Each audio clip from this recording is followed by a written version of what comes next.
Hi guys, slug on my ears. I've had some mailbag questions, fairly generalized questions. People wanting to know exactly how an e-cigarette, what the parts are and how they work. So I'm going to give you a quick little rundown. I'm going to use the most common type, the Mini, which is this is a 510, Joy 510. Very, very good unit, very small, good entry-level e-cigarette. There's three major parts: the battery, the atomizer, and the cartridge.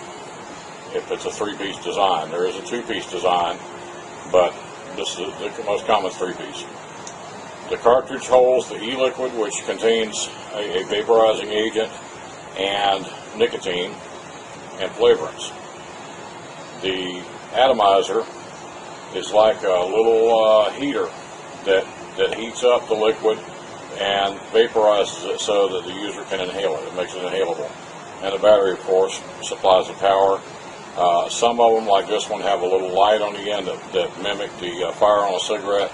And some of them, like this one, are automatic batteries that do not have a switch. So all you do is just inhale on it and it activates.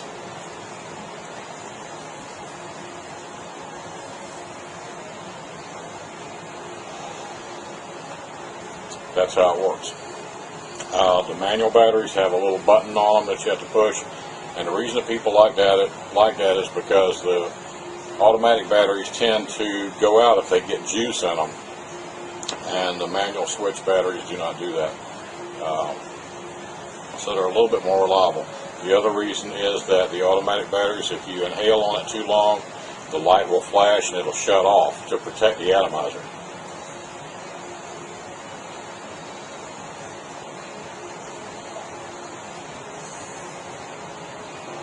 Like that. So the manual battery just gives you a little bit more user control. These are a very effective tool. The industry is growing by leaps and bounds, but that's basically how an electronic cigarette operates, and that's true of all designs. There is a two-piece design, and I'm going to take this atomizer and cartridge off of this battery and show you. This is a cartomizer. It has a mouthpiece on it, what's called a drip tip, because I like them. And in the cartomizer, the atomizer and the cartridge are combined. Well, I think that one's dry.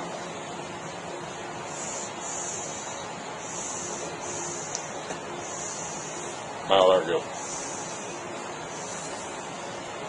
Works the same way, does the same job, still delivers the nicotine that the user wants and needs, and these are fairly inexpensive. I think they range in the ballpark of anywhere from $30 to $150. I would highly recommend that you do not ever sign up for a free trial where you have to give them a credit card number, because what they're going to do is turn around in a month and start sending you stuff that you didn't order automatically to keep you supplied. And I don't know about you, but that makes me, that overamps my vision monitors, makes me go sideways. In other words, I get a little bit upset about that. And I'm not going to do anything automatic debit like that off my credit card or debit card.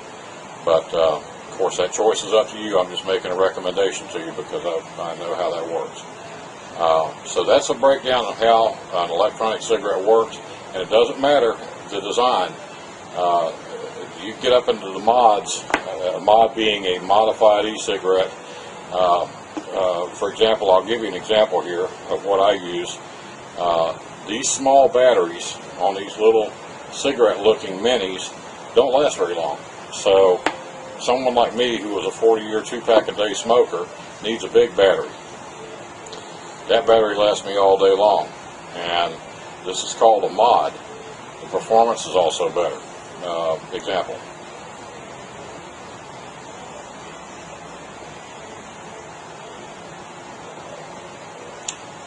The same basic parts are there. The battery, the atomizer, and the cartridge. 3 basic parts. This one has a switch on it, so it's not automatic. It doesn't just start when I inhale on it. I have to push the button. It's got a little light to let you know it's on. Well, the little light's not working. But anyway.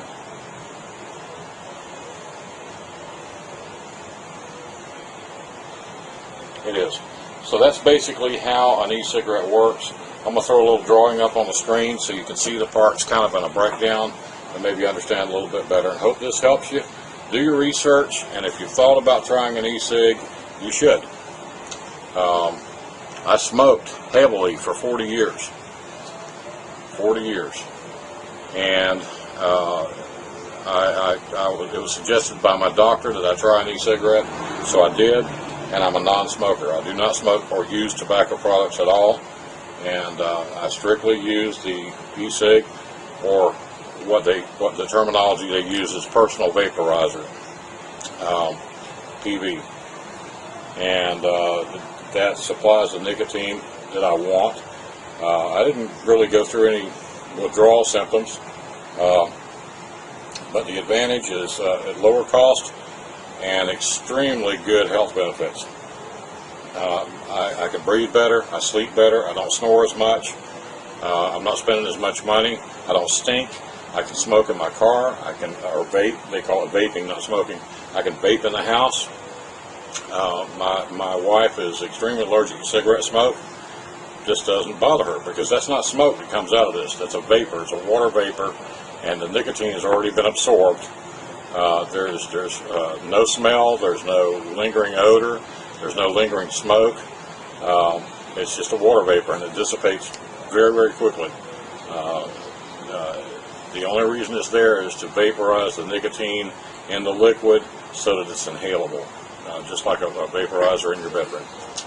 Okay, so as always, vape on, have a good day, and thank you very much.